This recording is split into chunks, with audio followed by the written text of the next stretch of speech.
这期视频标题看似是在问印度为什么没有像中国那样成功，但真正要讨论的其实不是谁更聪明，谁更努力，而是一个更残酷也更现实的问题：一个国家在关键历史节点上，资源到底投向了哪里，又牺牲了什么？视频作者是一位印度博主，他并没有站在民族情绪或意识形态立场上控诉谁，而是试图用教育这个最基础也最容易被忽视的变量，解释中印在过去几十年里为何走出了两条完全不同的发展路径。从中国观察者角度看，这个问题尤其值得反复琢磨，因为它并不只是印度的问题，而是所有后发国家都会面临的选择题：是先培养少数精英，还是先拖住绝大多数普通人的下限？中国和印度在这个问题上的答案几乎是完全相反的。视频一开始，博主先肯定了印度理工学院 IIT 的巨大影响力。不可否认， IIT 改变了成千上万印度精英的人生轨迹，也为全球科技公司源源不断地输送了高端工程师。但紧接着，他抛出一个在印度社会内部其实极具争议的问题：如果正是因为我们过度关注这些顶尖大学，才系统性地忽略了基础教育呢？为了让这个问题不流于抽象，他直接给出了数据。小学1年级课本的阅读内容，5年级学生中只有 42% 能读懂，而在数学上情况更糟，只有 25% 的5年级学生能完成一道人畜无害的除法题。从中国观察者视角看，这些数据背后隐藏的并不是教学质量不好这么简单，而是国家资源配置逻辑的长期偏差。IITs की वजह से हजारों लोगों की जिंदगियां बदली। और अगर मैं आपको बोलूं कि इन IITs की वजह से ही हमने हमारे स्कूल इंफ्रास्ट्रक्चर को इग्नोर कर दिया, तो ये चीज हुई थी एक गलती की वजह से जो हमारे पहले प्रधानमंत्री जवाहरलाल नेहरू ने करी, और यही गलती हम आज भी दोहरा रहे हैं। ये जो स्क्रीन पर आप टेक्स्ट पढ़ रहे हो, ये सेकंड क्लास की टेक्स्ट बुक से है। सेकंड क्लास के स्टूडेंट तो छोड़ो, बस 42% फिफ्थ क्लास के स्टूडेंट्स ये टेक्स्ट पढ़ पाए। मैं वापस बोल रहा हूँ, बस 42% फिफ्थ क्लास के स्टूडेंट्स एक सेकंड क्लास की टेक्स्ट बुक का टेक्स्ट पढ़ पाए। और अगर मैथ्स की बात करें तो हाल तो और बेहाल है। ये डिवीजन प्रॉब्लम देखो, बस 25% क्लास फिफ्थ के बच्चे ये प्रॉब्लम सॉल्व कर पाए, बस इस वजह से क्योंकि हमारा देश।博主明确提出，这种偏差并不是最近10几年的问题，而是可以一路追溯到印度建国初期，甚至更早。他认为，印度首任总理尼赫鲁在国家发展路径上的选择，对后来的几十年产生了深远影响，而且这种选择至今仍在被重复。印度选择了一条自上而下的发展路径，优先建设世界一流大学，寄希望于精英带动整体；而中国则走了一条自下而上的路径，先解决绝大多数人能不能读书、会不会算账的问题。这是两种完全不同的发展博弈策略。जबकि चाइना ने एक बहुत डिफरेंट अप्रोच यूज करी, वो भी बहुत गरीब थे और बहुत इलिटरेट थे, पर आज अपनी अप्रोच की वजह से उनको फायदे मिल रहे हैं। तो हमारे देश ने क्या गलतियां करी जिसका हम आज भी भुगतान कर रहे हैं, और चाइना इतनी तरक्की कैसे कर पाया? इसको समझने के लिए मैंने ये रिसर्च पेपर पढ़ा जो इसी साल पब्लिश हुआ है। लिंक आपको डिस्क्रिप्शन में मिल जाएगा। अब कहानी स्टार्ट करते हैं। इंडिया और चाइना की डिफरेंट सिचुएशन के लिए जिम्मेदार है कि हमने एक टॉप डाउन सिस्टम यूज किया, जहां हमारा focus रहा।要理解这场博弈的起点，我们必须回到历史的原点。博主用大量篇幅梳理了印度教育体系的先天不足。在英国到来之前，印度的教育主要依靠古鲁库尔和宗教学校，强调经典哲学和宗教知识，而且高度排他，深受种姓制度影响。随后，英国殖民者建立了更加结构化的教育体系，看似引入了数学、科学和英语，但其真实目的并不是教育整个印度社会，而是培养一小撮可用之人，用于殖民统治。所谓椰子型印度人，外表是印度人，内里是英国人，正是在这种体系下被有意识地塑造出来的。从中国观察者角度看，这一点非常关键。殖民时期的教育体系本质上是一种管理工具，而不是发展工具。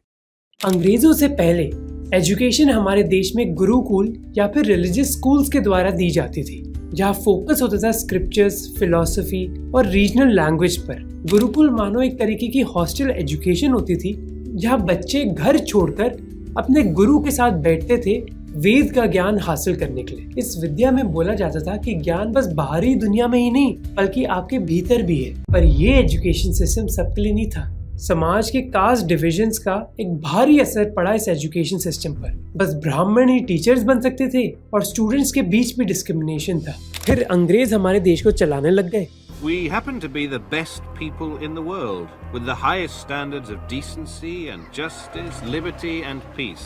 And the more of the world we inherit, the better it is for humanity. और मनु पिल्लाई ने अपनी किताब में बताया कि अंग्रेजों का भी कोई मूड नहीं था हमारे एजुकेशन सिस्टम में इस भेदभाव को बदलने का। गवर्नर एल्फिनस्टोन ने ये आर्ग्यू किया कि इंग्लिश एजुकेशन तो हमें लोअर कास्ट लोगों को देनी ही नहीं चाहिए। ये सिस्टम एक स्ट्रक्चर्ड और फॉर्मल सिस्टम होगा जहां आपको मैथ, साइंस, इंग्लिश और हिस्ट्री जैसे सब्जेक्ट सिखाए जाएंगे। पर अंग्रेजों का फोकस हमारे देश में लोगों को एजुकेटेड करना नहीं था, बल्कि वो चाहते थे कि हमारे देश से उनको एक छोटी क्लास मिल जाए, लो रैंकिंग स्टाफ जैसे क्लर्क्स और असिस्टेंट्स की, जो उनको देश चलाने में मदद कर सके। देश चलाने के लिए उनको पुलिस ऑफिसर्स, सिविल सर्वेंट्स, जजेस और सोल्जर्स की जरूरत थी। उनको ऐसे इंडियंस चाहिए थे जो मानो एक नारियल की तरह थे, बाहर से इंडियन पर अंदर से अंग्रेज। इसलिए अंग्रेजों का ज्यादातर फोकस सेकेंडरी एजुकेशन पर था, प्राइमरी एजुकेशन पर नहीं, क्योंकि पूरे देश को पढ़ाना लिखाना उनकी जिम्मेदारी थी नहीं। उनको तो बस ऑफिसर्स तैयार करने थे। तो अंग्रेज चाहते थे कि हमारे देश से बस सिविल सर्वेंट्स बने, जबकि क्रिश्चियन मिशनरीज जो कई स्कूल्स को चला रहे थे उनके दूसरे ऑब्जेक्टिव्स थे। मनु पिल्लाई लिखते हैं कि मिशनरीज का ऑब्जेक्टिव था कि स्कूल्स के जरिए वो बच्चों को क्रिश्चियनिटी में कन्वर्ट कर पाए। एक अंग्रेज ने लिखा कि एक दिन ये एजुकेशन इतना बड़ा एक्सप्लोजन करेगी मानो इस देश से हिंदुइज्म ही नष्ट हो जाएगा। लिखा जाता है कि इन लोकल्स को वेस्टर्न साइंस देकर हम उनका कॉन्फिडेंस ही हटा देंगे अपने धर्म से। स्कूल्स में बाइबल तक पढ़ाई जाती और ये बोला जाता कि किसी हिंदू को पता भी नहीं चलेगा कि हम कर 这种殖民遗产在印度独立后被完美继承。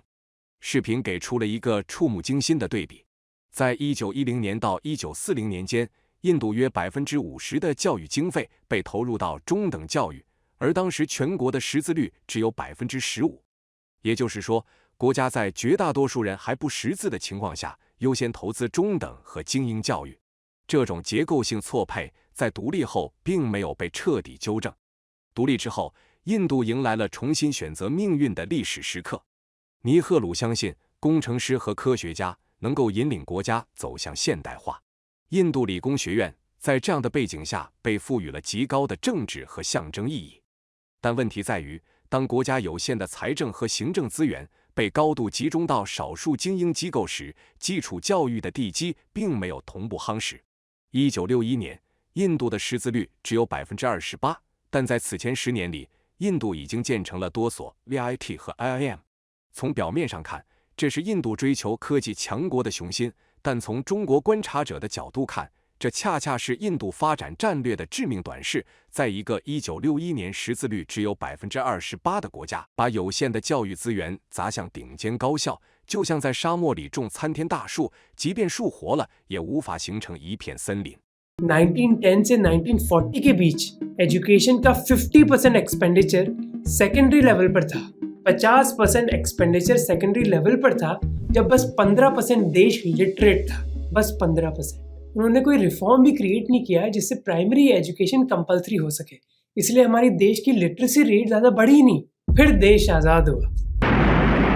We made a tryst with destiny, and now the time comes when we shall redeem our pledge. At the stroke of the midnight hour, when the world sleeps, India will awake to life and freedom. Indian सरकार ने भी primary education को priority नहीं दी। हमारा देश world class colleges बनाने लगा। जैसे आज़ादी के 3 साल बाद ही देश का top engineering college IIT Kharagpur बना, क्योंकि 1950s के दौरान साइंस और टेक्नोलॉजी दुनिया भर में बहुत आगे बढ़ रही थी। इसलिए इंडियन सरकार का मानना था इन एडवांसेस की एडवांटेज लेने के लिए हमें एक world class higher education system बनाना होगा।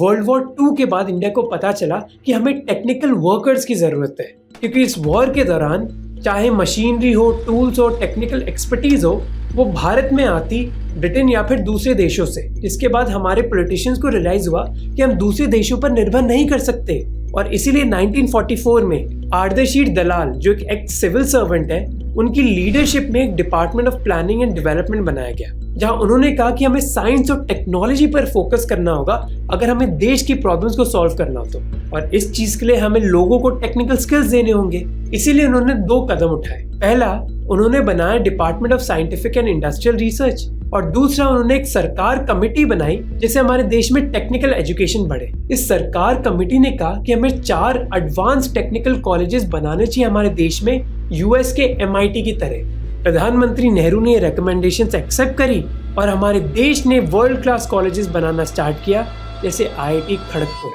ये कॉलेज बनाया गया उसी जमीन पर जहाँ एक जमाने में एक अंग्रेजी जेल होता था। पंडित जवाहरलाल नेहरू ने 1956 में इस कॉलेज की पहली कॉन्वोकेशन एड्रेस के दौरान बोला कि ये जगह बनी है एक डिटेंशन कैंप पर, और ये हमारे देश का एक मॉन्यूमेंट है जो हमारे भविष्य को बनाएगा। वो बोलते हैं आप लोग इंजीनियर्स हो और इस दुनिया में हमें इंजीनियर्स की जरूरत है। प्रधानमंत्री नेहरू मानते थे कि IITs ही देश को आगे लेकर जाएंगे, इसीलिए उसी साल उन्होंने IIT खड़गपुर एक्ट ऑफ 1956 पास करी, जिसने IIT को an institute of national importance बनाया। देश के कई प्राइम मिनिस्टर्स, प्रेसिडेंट, मिनिस्टर्स और फॉरेन डिप्लोमेट्स IIT की कॉन्वोकेशन सेरेमनीज में जाते हैं। उस देश में जहाँ लाखों करोड़ों बच्चों को बेसिक एजुकेशन ही सिखाई जा रही, IITs देश के हीरे बन गए। इनफैक्ट 1960s तक इंडिया की लिटरेसी रेट बस 28% ही थी, जबकि इन 10 सालों के दौरान इंडिया ने 5 IITs और एक IIM बना दी।而中国的选择从一开始就走上了相反的道路。博主特意对比了两国的历史转折点，印度采取自上而下的方法，而中国采取自下而上的方法，也就是说，中国专注于初等教育。中国的教育转型始于一场刻骨铭心的失败——甲午战争。甲午战争的失败让清政府意识到，仅靠传统制度无法应对现代竞争。1905年，科举制度被废除。随后，中国开始建立现代学校体系，并逐步将义务教育制度化。1928年，中国政府已经规划了分阶段普及初等教育的路径。从制度设计上，中国选择的是先铺底再拔尖。चाइना की अप्रोच बिल्कुल ऑपोजिट थी। इंडिया की टॉप डाउन अप्रोच थी, चाइना की बॉटम अप, यानी कि उन्होंने फोकस किया प्राइमरी एजुकेशन पर। अपने इतिहास में चाइना ने फोकस किया था इंपीरियल सिविल एग्जाम पर। इंडिया की तरह चाइना का भी ऑब्जेक्टिव यही था कि इस एग्जाम से वो सिविल सर्वेंट्स तैयार करें, पर लेट 1890s के बाद चाइना पर दूसरे देशों का इन्फ्लुएंस बढ़ने लगा।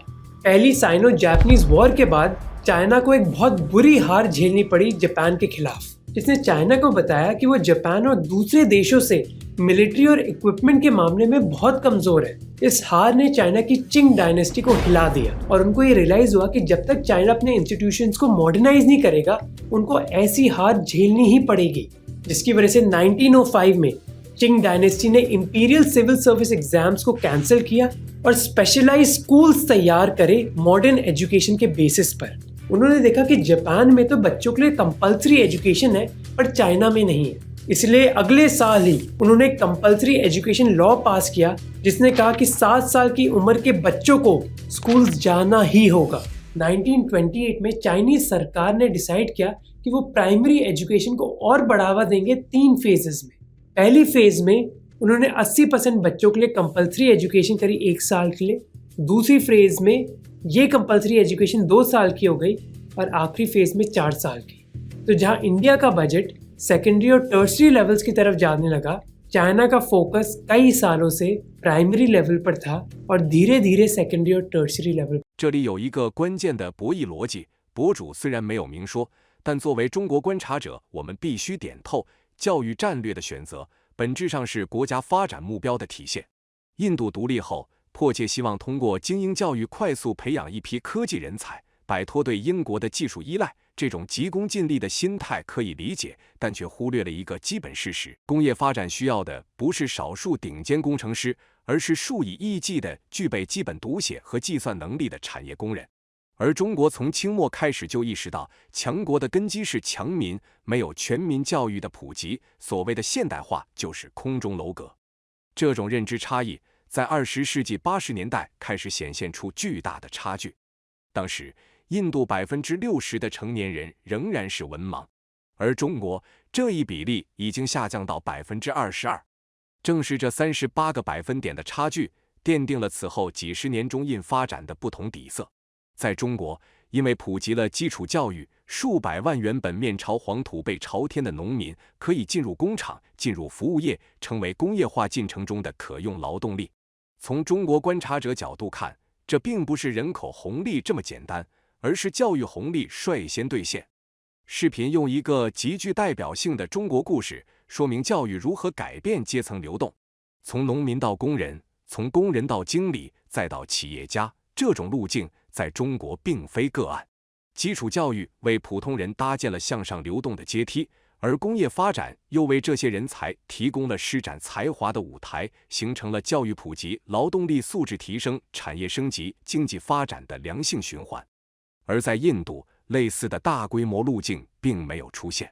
1987年，中印两国62%的人口都是农民，30年后，中国降至15%，印度仍有40%。差距正是在基础教育阶段被不断放大的。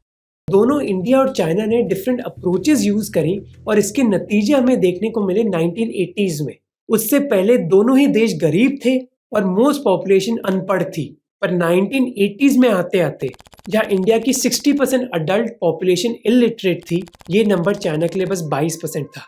क्योंकि चाइना ने करोड़ों लोगों को बेसिक लिटरेसी और न्यूमेरिकल स्किल्स सिखा दिए, इस वजह से ये लोग अपने खेत छोड़कर इंडस्ट्री और सर्विस सेक्टर में काम कर सकते थे। अब सस्ते लेबर की वजह से चाइना पूरे दुनिया की फैक्ट्री बन गई।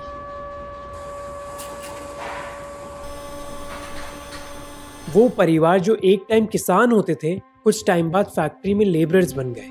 इनमें से कुछ लेबरर्स फिर फैक्ट्री के मैनेजर्स बने और कुछ मैनेजर्स फैक्ट्री के ओनर्स, जैसे जू चुनफे, जो आज चाइना की सबसे बड़ी बिलियनर्स में से एक है। एक ज़माने में जू शेंजन की एक छोटी सी फैक्ट्री में काम करती थी।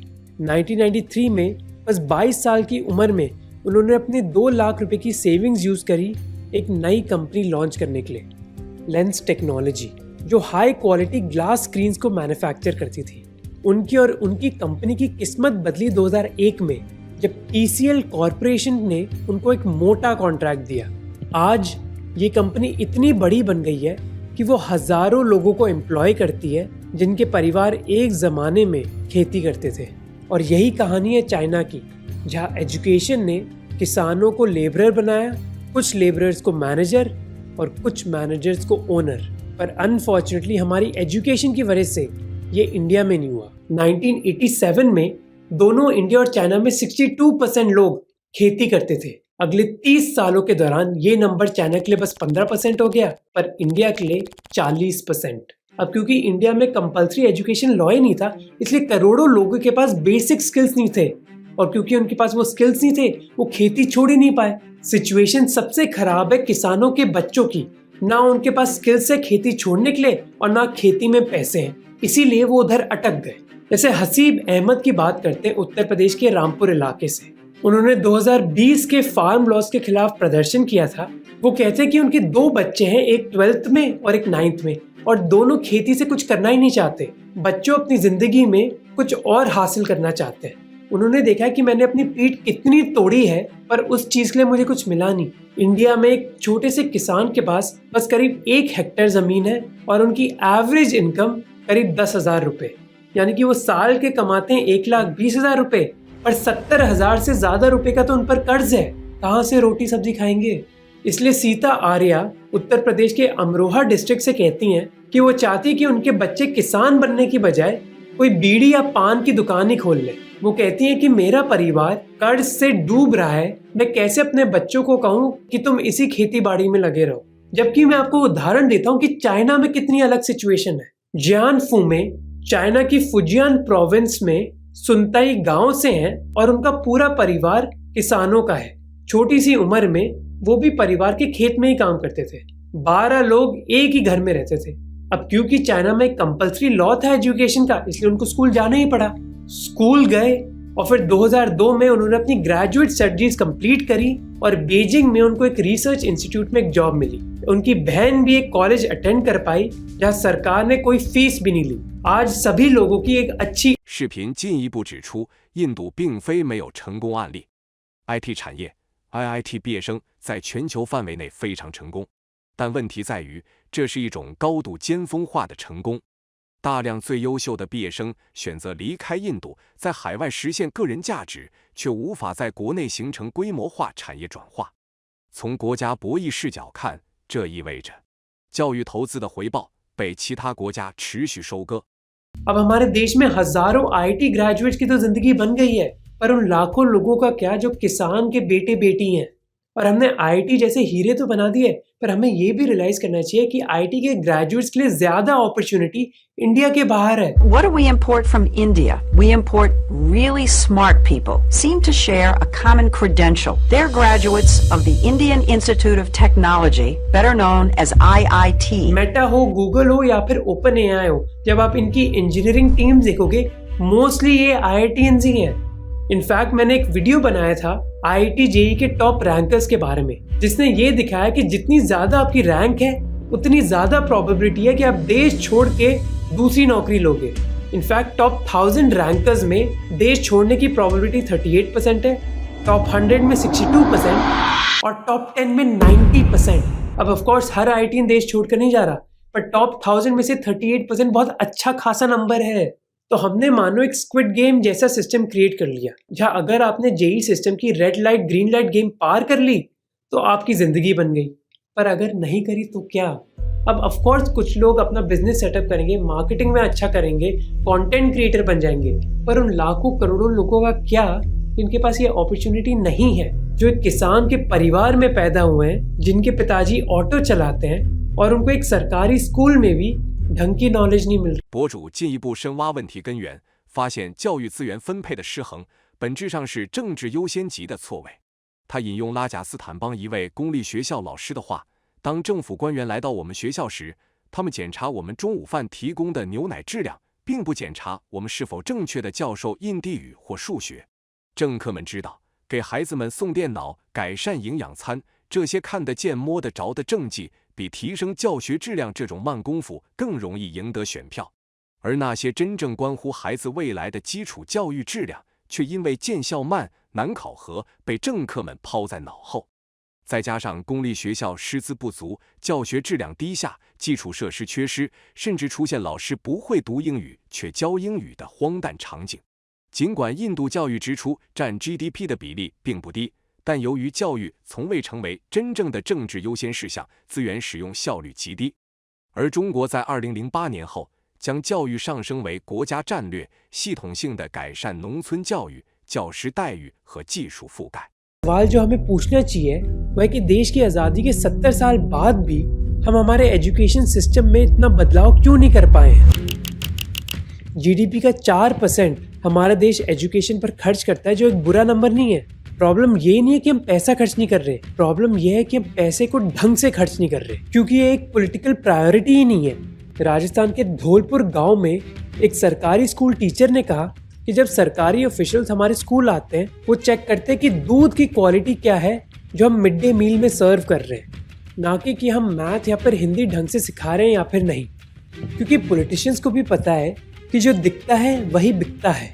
तो मिड डे मील से वोटर्स को पता है कि उनके बच्चे को मिल क्या रहा है, पर कितने वोटर्स टेंशन में हैं कि उनके बच्चों को प्राइमरी स्कूल में पढ़ाया क्या जा रहा है। इसी वजह से कई पॉलिटिकल पार्टीज इलेक्शन से पहले ही बच्चों को लैपटॉप और दूसरी चीजें देती हैं, पर इन स्कीम से एजुकेशन की स्थिति नहीं बदली इतनी। जैसे इस वीडियो को देखो। यूपी के अन्नाव में एक सरप्राइज इंस्पेक्शन के दौरान ये पता चला कि एक क्लास 8 की टीचर जो सब्जेक्ट इंग्लिश पढ़ा रही हैं, वो खुद ही नहीं पढ़ सकती। Even teacher, she can't read. She can't read English. So what? आपसे इसका मैं अनुवाद करने नहीं कर रहा हूँ, आप सिर्फ पढ़ने कर रहा हूँ, तो अनपढ़ हो सकता है ना।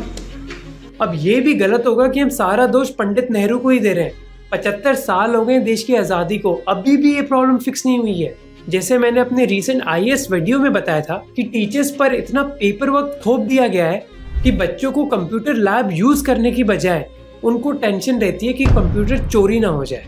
25% रूरल इंडिया के स्कूल्स के पास तो पीने का पानी और टॉयलेट की फैसिलिटी नहीं है। जैसे ये देख लो उत्तर प्रदेश के बागपत डिस्ट्रिक्ट के एक स्कूल का हाल।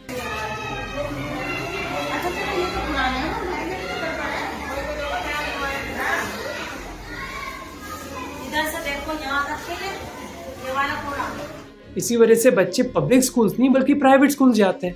2010 और 2016 के बीच इंडिया में पब्लिक स्कूल्स में एनरोलमेंट 1.3 करोड़ से कम हो गई और प्राइवेट में 1.7 करोड़ से बढ़ गई, जिसका मतलब है कि पब्लिक स्कूल तो बिल्कुल खाली हो गए। क्योंकि स्कूल्स खाली हो गए, कई सरकारी स्कूल्स को मर्ज करना पड़ा। यानी कि एक क्लासरूम में 40 स्टूडेंट्स तो हैं, पर कई स्टूडेंट्स फर्स्ट क्लास से हैं, सेकंड और कई थर्ड। तो टीचर सेम टाइम तीनों क्लास के स्टूडेंट्स को पढ़ा रही है। अब क्या ही पढ़ पाएंगे। आज भी हम वही गलती कर रहे हैं जो हमने 75 साल पहले करी थी। हमने प्राइमरी एजुकेशन को अपना फोकस बनाया ही नहीं, जबकि चाइना ने 10 साल पहले ही एक मिशन मोड स्टार्ट किया। मार्च 2008 में चाइना की एक पॉलिटिकल बॉडी ने एक नेशनल स्ट्रैटेजी बनाई जहां देश की एजुकेशन डेवलपमेंट उनकी प्रायोरिटी बनेगी। इसलिए उन्होंने मीडियम और लॉन्ग टर्म एजुकेशन प्लान्स बनाए जिनको बुलाया गया द प्लान। 2000 लोगों को इंक्लूड किया गया इन प्लान्स बनाने के लिए, जहां 500 एक्सपर्ट शामिल थे। प्लान का ड्राफ्ट बनाने के बाद पब्लिक से कंसल्टेशन करी गई। कंसल्टेशन में 14,000 लेटर्स उनको मिले, जिनमें 21 लाख प्रपोजल्स थे। मई और जून 2010 को प्रेसिडेंट हु जिनताओ ने खुद 2 मीटिंग्स चेयर करी इस प्लान के बारे में। प्लान ने फोकस किया रूरल एजुकेशन पर, टीचर स्टूडेंट रेशियो पर और टीचर्स की सैलरीज पर। इन पॉलिसीज की वजह से ही रूरल चाइना में एजुकेशन मानो पूरी तरह बदल ही गई है।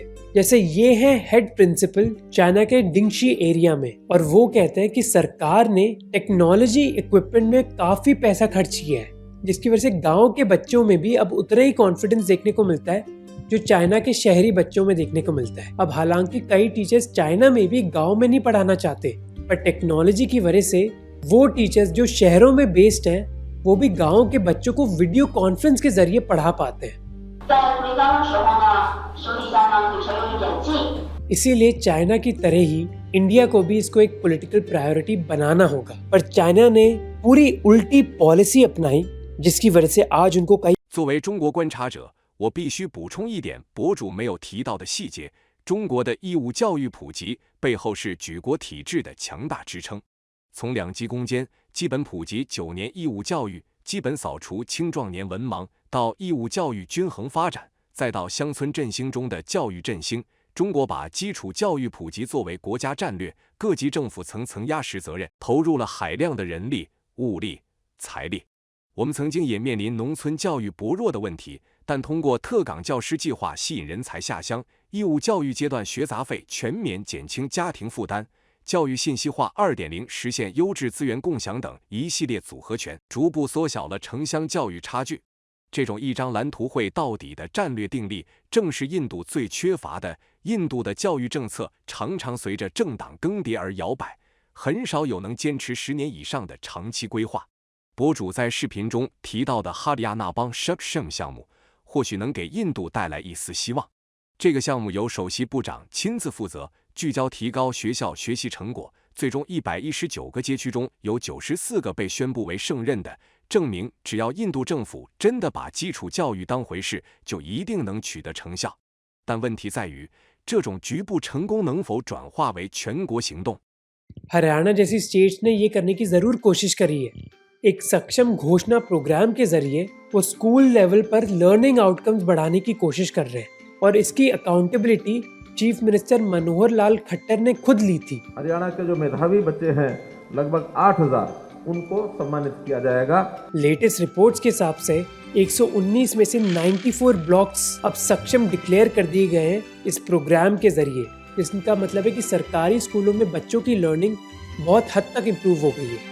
अपने पहले टर्म में आम आदमी पार्टी हमारे देश में कुछ सरकारों में से एक है जिन्होंने एजुकेशन को एक पॉलिटिकल प्रायोरिटी बनाया, और यही चीज देश के और स्टेट्स को भी करनी होगी, क्योंकि अंग्रेज और पंडित नेहरू पर दोष डालना जरूर आसान है, मुश्किल है देश के करोड़ों बच्चों का भविष्य बदलना एजुकेशन के जरिए।从中国观察者角度看，这期视频的价值不在于印度不行，而在于它清楚地说明了一点：现代国家竞争真正的分水岭，往往不在顶端，而在底座。